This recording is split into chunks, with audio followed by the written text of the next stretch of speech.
to Nagambie, and just past Nagambie we're at the Golden Weir, and then we're heading off to the Murray River. So we've come from the south and we're heading to the north.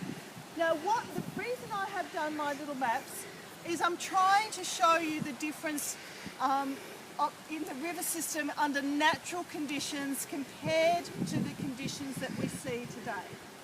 So here is the Great Dividing Range. There's the Murray River to the north. Which way must the river be flowing?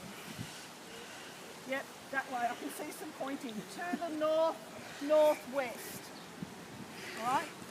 Why? What's the obvious signal here on this map, or indicator on this map, that it must be going to the northwest? The mountains. It's starting. The source of the river is up in the Great Dividing Range, and these little dashed lines represent tributaries. See, it is in the legend. Okay, so you've got all these tributaries coming out of the mountains and contributing or discharging their water into the Goulburn River. So I'll just point it all out to you. This is the Goulburn River itself.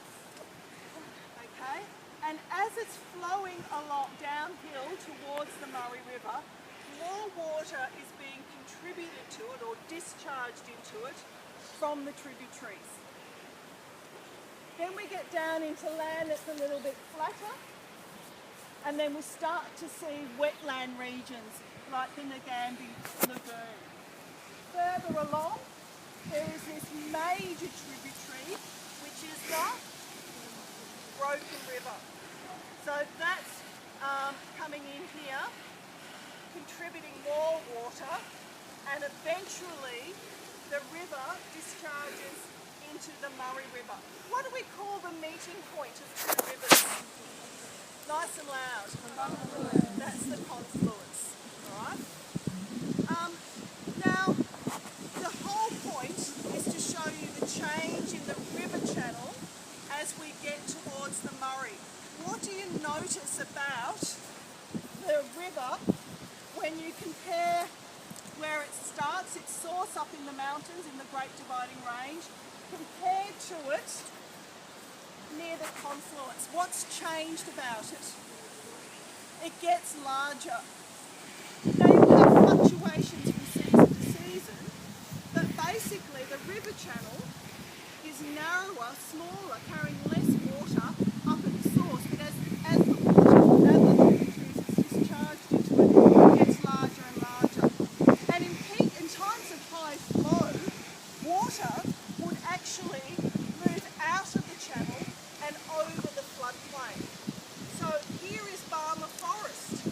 It's a wetland region, but it's a river red gum forest. So we would get regular drinks as the water overflowed the channel and flowed into the floodplain. Here is Reedy Swamp. We're going to visit that today. So that's a different type of wetlands. Not all wetlands are the same. And there was Nagambie. Humans have come along and they are now regulating or controlling the flow of the river. So here is the Goulburn River. It doesn't even get out of the Great Dividing Range before we've got our first water storage, and that is Lake Eildon. 3,334 gigalitres of water stored in Lake Eildon. Now its footprint doesn't look too big on the map, partly because my map is not to scale, but also because it's up in the mountains, so you're not spreading water all over a large area of flat land. You've got mountain ranges, so mountains. So you have valleys in the mountains, and the sides of the mountains act like walls for the dam. So you put a wall across, and you've got quite a deep dam. Right, so there's a lot of depth to it, so you have a lot of water storage, but not necessarily as much surface area as you might get in shallow landscapes like Lake Nagambie. So huge, it's one of the largest water storages in the basin, it's huge. So then we go further along, and right near Yea, so this would be Yea River coming into the Goulburn River, called the North-South Pipeline. This pipeline takes water up over the Great Dividing Range to the settlement of Melbourne. It's very controversial. We mentioned this the other day. It's actually very controversial, and they've changed the conditions under which it can operate, because people within the Goulburn broken catchment said, what are you doing taking water out of this system to Melbourne? We already don't have enough to meet the competing needs within the basin. We've got irrigators that want water, we've got towns that want water, we've got the environment that wants water. We're already competing. The river system has been assessed as in very poor health, and now you're wanting to take water out and off to Melbourne. So there was a lot of conflict. Spent $750 million building this thing, not to use it really that much. Okay, but these people that own the water in Melbourne Water, are actually now trading water. They have an allocation, 75 gigalitres. They're now allowed to trade their allocation of water within the catchment, and they have been doing that.